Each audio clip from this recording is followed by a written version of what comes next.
Hello, everyone. Welcome to this edition of Gas South District's That's the Ticket, the ultimate podcast exploring all things Gas South District and a source for insights to events on campus and discussions on the wider entertainment and tourism industry.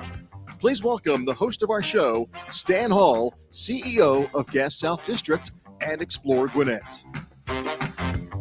Hello and welcome to That's the Ticket podcast. In fact, welcome to the inaugural version of this podcast, as today is our very first episode.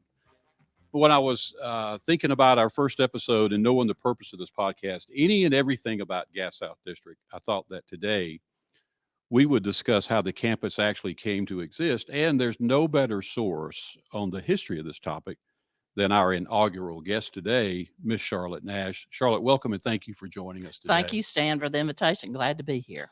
I think I would find it a little hard to believe that there's anyone who doesn't know Charlotte, but just in case there is, and this also gives me an opportunity to brag about the bio of Miss Nash here. Let me tell you a couple of things about her.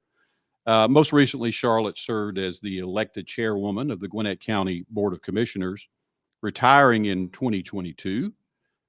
Before that, she was in the private sector as a co-founder of a consulting firm. Prior to that, she was the county administrator, which, if you don't know what that is, that's sort of like the CEO of a company. And she also served as the finance director for Gwinnett County in the past as well.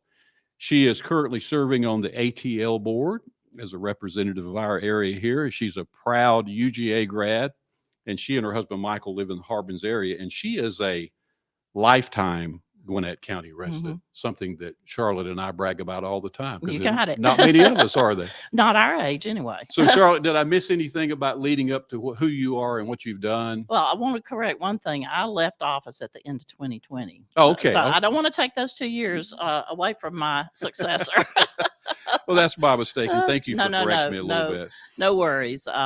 That pretty much sums things up, other than I will brag about the fact that Michael and I celebrated our 50th anniversary last year. Congratulations. So, good for you. We think it's probably going to last now. Well, I think you're in pretty good shape. So, Charlotte, I want to talk to you about, obviously the show is to talk about Gas South District a little bit. And Gas South District has become a pretty large area, sort of an extensive organization that does so many things. But I want to start back for our listeners today and talk about the very beginning, before there was anything even on this campus. So tell us a little bit about that conversation, those decisions that were made that led up to the initial building that was put here, and just sort of how we got this whole thing started. Well, we have to go back to the mid-'80s. Yeah. Of course, the first project that was built with SPLOST in the county was the Justice and Administration Center, where you and I worked for so many years. Right. But interestingly enough, the Civic Center, as we called it in those days, was part of the second package, the package for the second SPLOST program in 1988. And the project was initially sold to the public as a place where you can go see your kid graduate without worrying about what the weather's going to be on the football field you would be graduating on previously. So it was viewed as, I think it was probably viewed as more than that by the commissioners that were in office at that time. They were a very activist board and had visions of what they wanted to see in the county, and having a place for big type gatherings was part of that vision. For folks who were not here in 1985, it's hard for them to imagine the difference between Gwinnett County then and Gwinnett County now.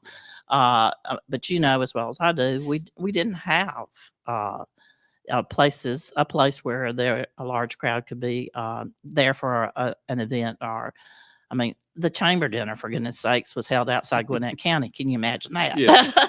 Not anymore, right? Not anymore. No. But so that board decided that they wanted to create. Now, I will be honest, I didn't articulate it to the folks who were in office at that time. I was not so stupid as to do that, but I thought, why in the world would you put the Civic Center outside the city of Lawrenceville? Yeah.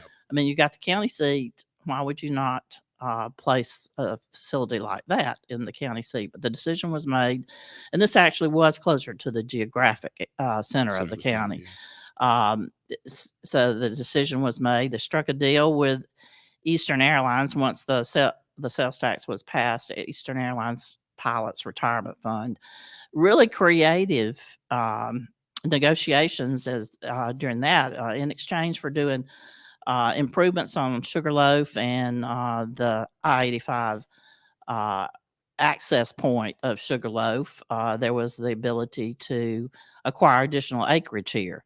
The initial site that was bought for the Civic Center was a good deal smaller than Right. what we have now, even before the more recent additions of property here. So I'll give kudos to the group of commissioners in office then for having chosen a good site. And for using some creativity in how they drew the contracts that gave us the chance to acquire additional property. So that's sort of the origination Right. of a very small part of what's here in Gulf South So District Charlotte, now. for people who, as you said, didn't live here back in that time, Back in the olden days. make us both feel old. But talk about how different Sugarloaf Parkway was back then. Well, it really didn't. It didn't exist, right? Exactly. Exactly. And so people ask oftentimes about the origination of the name for Sugarloaf Parkway. I'll give credit to Renee Unterman for coming up with the idea of Former using former commissioner, as well as a number of other elected roles that she had, for saying, well, the Sugarloaf Stables. Sugarloaf is a great name. It's catchy. There's not another one around, and hence we have Sugarloaf Parkway now. But that doing those road improvements that we can't imagine being without now. I mean, the county's seen it as important enough to extend Sugarloaf Parkway all the way around to Tequila, and hopefully we'll finish all the way up to another connection at the northern end of Peachtree Industrial eventually. But a lot of things, I guess part of the point of talking about that is how widespread the effects of that initial idea of building a civic center for the county actually have all those effects have been created. And when you're talking about you had some concerns about why would you take it out of Lawrenceville, and even though this was the maybe the true center of the county, but when you say there was nothing here, there was nothing here. Right. So that's why people were wondering, why are you building that thing out in the middle of nowhere? Well, right? But it didn't stay nowhere for very long. And would not have even without the Civic Center. I mean, Civic Center obviously drew attention to the area, but there was growth coming to this area even without the county having made the decision to place the Civic Center here. And one other, I guess, point of reference as far as the area is concerned, you talk about Renee's concept of Sugarloaf Parkway after Sugarloaf Stables. Sugarloaf Stables is where TPC Sugarloaf now sits. Correct. That entire development, TPC golf course over there, all of that was just a place. There was a horse stable, and that was where it all came from. And the names of the two courses over there harken back to the horse farm background. That's exactly right. And that is an interesting story that I've tried to share that with some of the professionals that came over to play in the Mitsubishi Electric, and they said, "Are you saying this used to be a pasture?" And I said, "Yes, that's exactly what I'm trying to say. Everything was a pasture." But so you picked it out, and how big of a building when you guys were first talking about this? What did you think it would turn into? Did you? Oh, I'll at that point, I really didn't have a vision, certainly not what it has turned into. And I doubt seriously if any of the commissioners who were making the decisions at that time could have visualized it being as big a campus as it is now with the many different facilities that are available. But I'm positive, Lillian Webb was commission chair at that time. She's known for being a visionary. So I suspect she had some sense of the fact that it would become more than just the Civic Center. And some of her cohorts on the commission probably had more of a long-term vision than I did at that time. So the campus got started off with, again, what was sort of called the Gwinnett Civic Center. And for the purpose that you talked about, just having a place where some things could take place on a countywide basis. And then how did the arena conversation get started? Oh, well, arena, we focused on convention exhibit space, and but then arena was much later. And a lot of it had to do with having a bigger space. I mean, let's face it, graduating classes in Gwinnett County for most of the schools continue to get bigger and bigger. And if you give 4, 5, 6 tickets to each graduate, exhibit halls suddenly were beginning to get tight for some of those graduations. So that and a place to have larger concert events. I mean, it was a matter of looking at what the market demanded. Same kind of thing that y'all are doing now. What does it take to compete with other facilities? Exactly. Because it's great to have the facility, but if you don't have uses for it that are helping pay the bills, then that's a whole different sort of problem. It is. And so the concept just continued to grow in size. As you said, even before the arena, y'all started adding on to exhibit space, and then the arena came along, and then we sort of stayed at that square footage, for lack of a better term, for several years. But then while you were in office, another SPLOS came up that really made a significant change. And talk about that a little bit for our campus here. Well, we continued again to look at what the market was demanding, what it takes to stay competitive, what the needs of the community were. Staff and members of the Convention and Visitors Bureau shared information with the Board of Commissioners, and we looked at different ways of financing the improvements, and some of the same kind of issues that had come up when we were looking at ways to finance the arena. We did things that bond attorneys told us couldn't be done initially, but if you look at things hard enough, usually you can find a legal way to work through, work through the process. Oh yeah, I mean, if it's bonds issued by a local government, we got to go into Superior Court and defend the legality of the bond issuance before it can be done. So yes, it was pretty important that it be done in a legal way, but sometimes you just have to turn things around and look at them differently to figure out a way. And I'll give kudos to the finance department team and the outside experts, the bond attorneys and so forth that worked with us on that. That sort of laid the groundwork where we figured out a way to finance the arena, and it was successful. The arena had demonstrated that there was a demand for that kind of facility, and then we listening to the market demands, particularly additional convention space. We were just getting priced out, eliminated from competition for some of the types of shows and conventions that we would like to have here.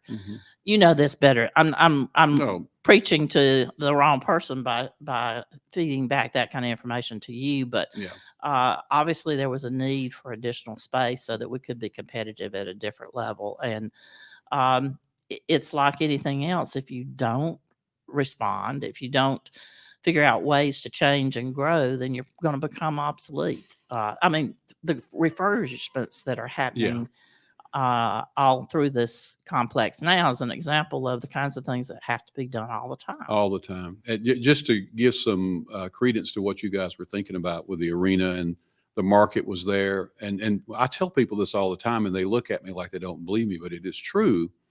Our arena in the past 10 years, not on a local level or a state level or a national level, but on a worldwide level, has been rated in the top 10 in the world relative to attendance for an arena of our size. And that just speaks volumes about what this building has done. So you guys called it right. The market was there, and it's proven that many times. We listened to folks like Preston Williams who knew what they were talking about. Exactly what and we had confidence in that. And I still listen to Preston Williams any chance I can get. So, but that building has proven to be such a huge success and continues to be sort of the golden goose of our campus, but that's sort of shifting a little bit too. Well, I'm not even a big concert goer, but to be able to say we've had some of the artists that have come to Gwinnett County, that we had them here in Gwinnett County. I mean, I think that's it's the kind of thing that a world-class community expects. And if we're going to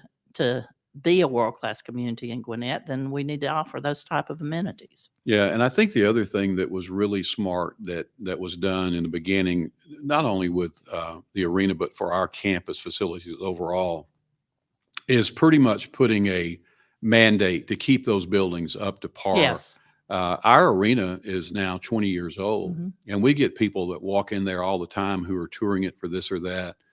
And they ask, how long has the arena been here? And we say it's been here for 20 years, and they're just astounded because it still looks so good because over the years it's been kept up in a manner that was dictated by the governing bodies that, sort of put all this action in place. So, Well, it's part of the operational agreement too, right. to put a certain amount of dollars Hmm. back for those type of activities. I mean, it's a way to. I mean, how many household budgets people are spending up against their limits without any regard to what happens if the auto breaks down or Hmm.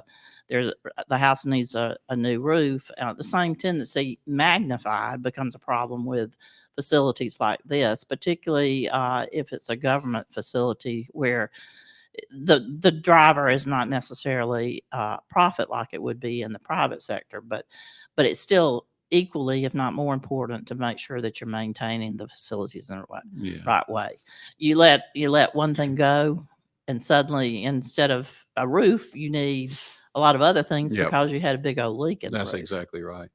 And the additions that we've made with this latest SPLOST, and you've had a chance to tour all of that not long Correct. ago, as I recall. That's true. But as you said, one of our challenges was that we had a really nice facility. We just Mhm. didn't have enough space. Mhm. We were very competitive in that market that only required X number of square feet for conventions and trade shows and stuff like that. But we were being completely left out of the market for some of those things that we would call a true convention, where Mhm. someone comes on a Monday and leaves on a Thursday to stay the whole week.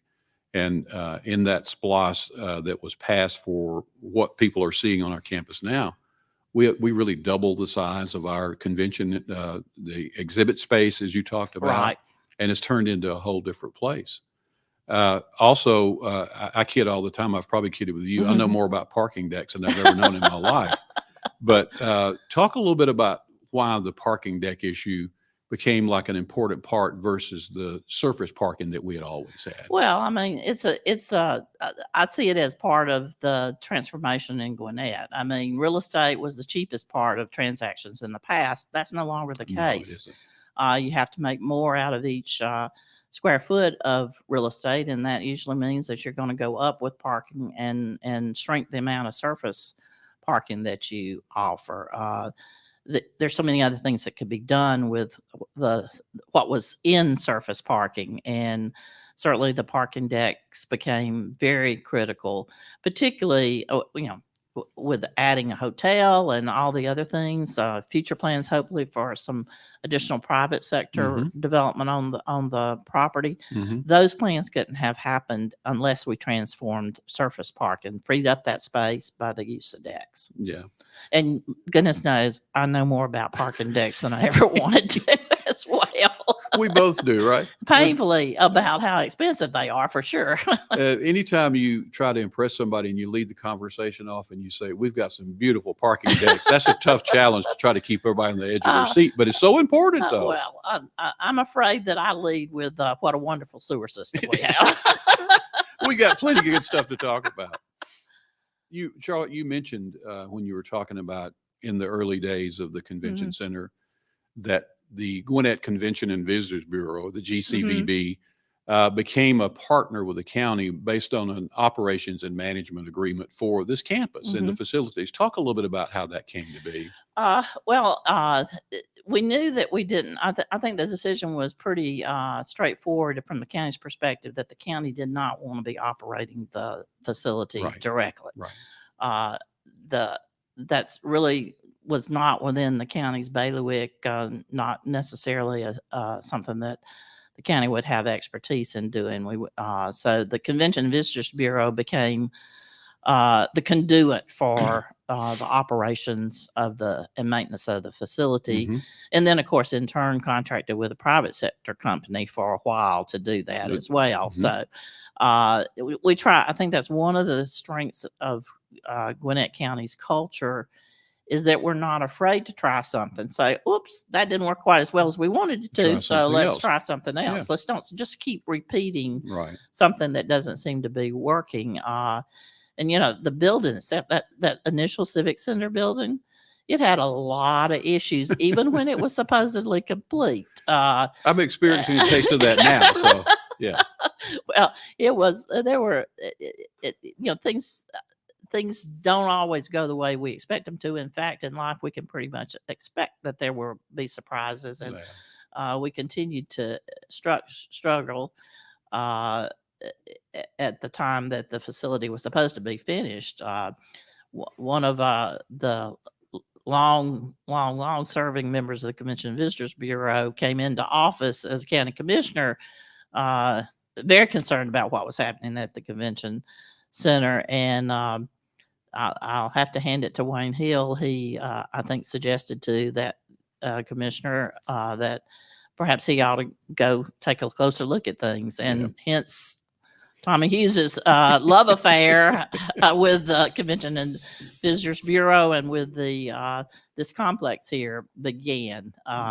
He still serves on our board and has been Exactly. on, I don't know how many years, but many years. And Richard Tucker, Tucker. again, they went through a lot trying to get some of the initial mistakes taken care of and guide what happened with the facility later on. I think about, what would this facility have been had we not found somebody like Preston Williams who could guide not only Board of Commissioners, could provide good advice to them, but the Convention and Visitors Bureau itself, and have the contacts within the world of these type of facilities that he did. Yeah.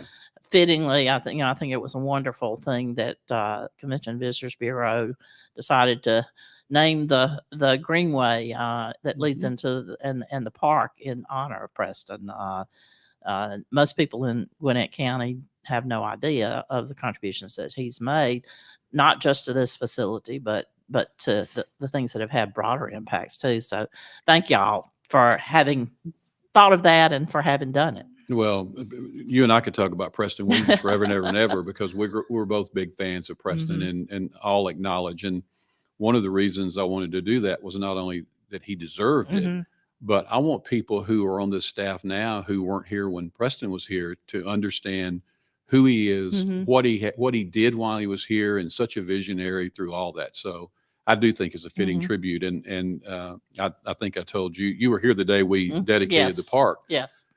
Preston is not an emotional guy at all, but he was that day. That meant a lot to him, and so well deserved. Well, and I think he had more to say in front of a group than I've ever heard him say. He was a little chatty that day. He was a little chatty. That's good. That's good.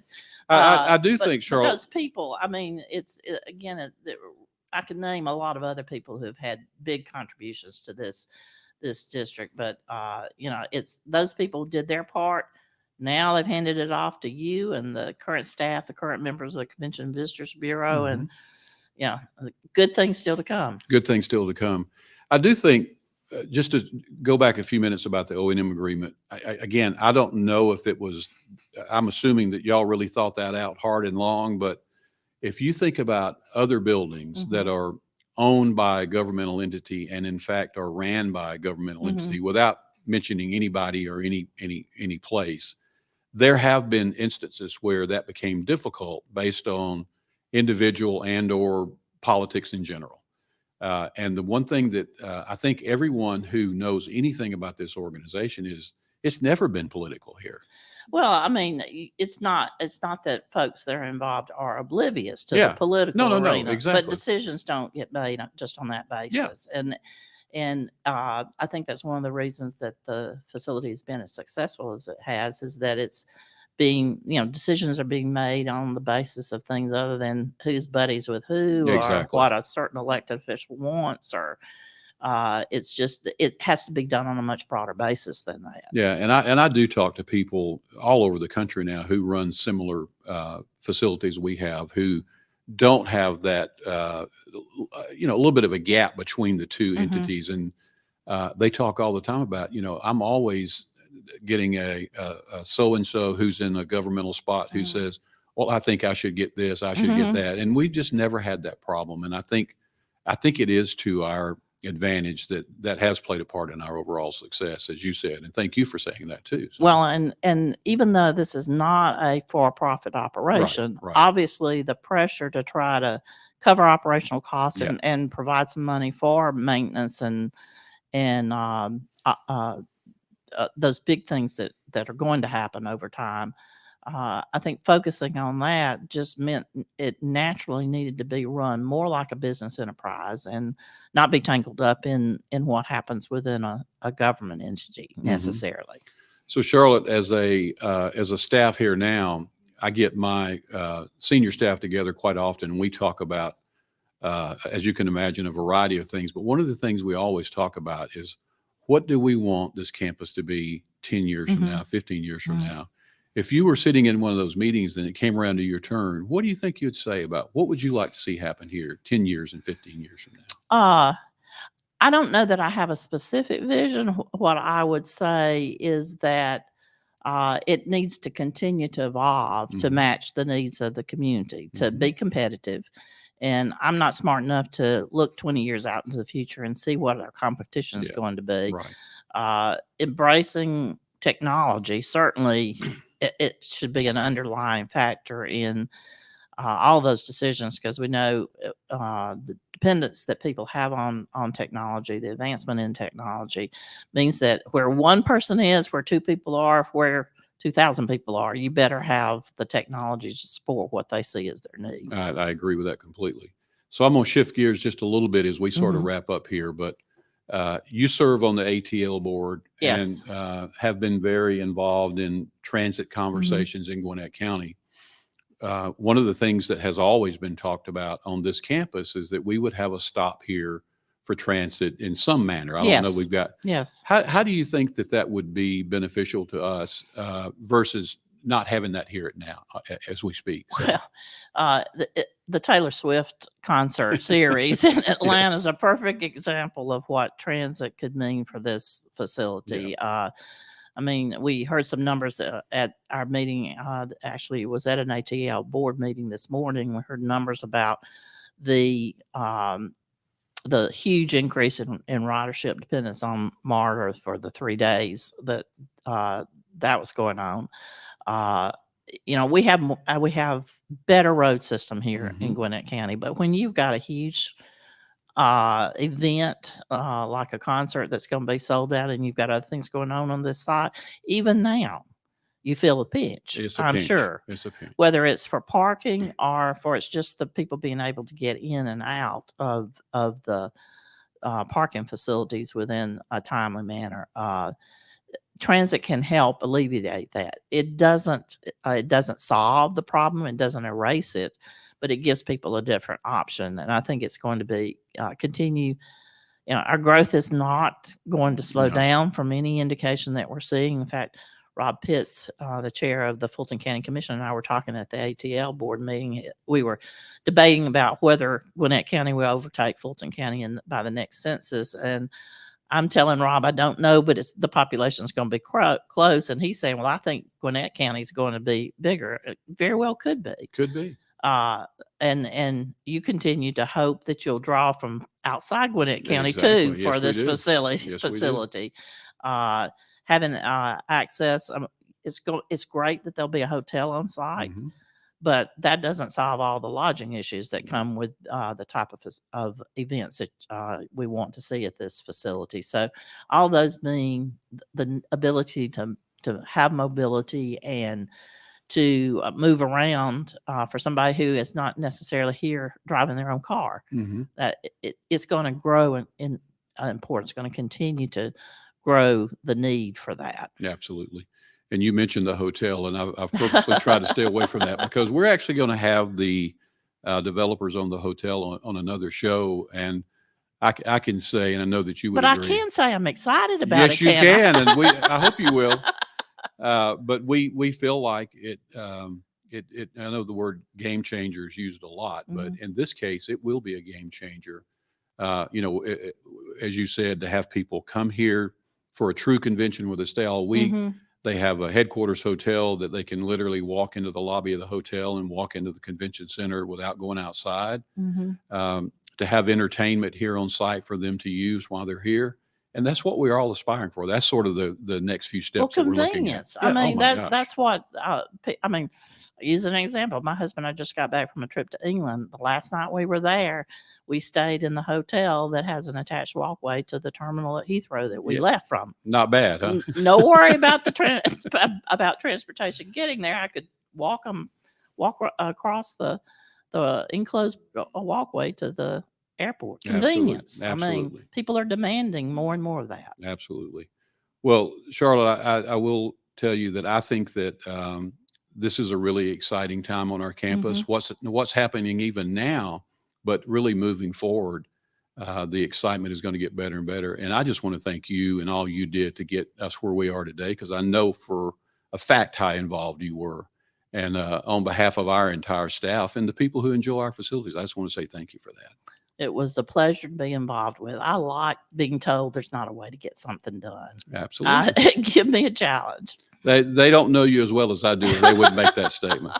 But thank you for being with us. And I hope you will come back and visit us again. Excellent. Be sure to follow us at gassouthdistrict.com for all the activities that are taking place on our campus. Also check us out on all the social media outlets, Facebook, Twitter, Instagram, LinkedIn, and TikTok, of course. You can listen to this program anytime on iTunes, Spotify, or your favorite podcast channel. Thanks again for being with us. See you next time on That's the Ticket.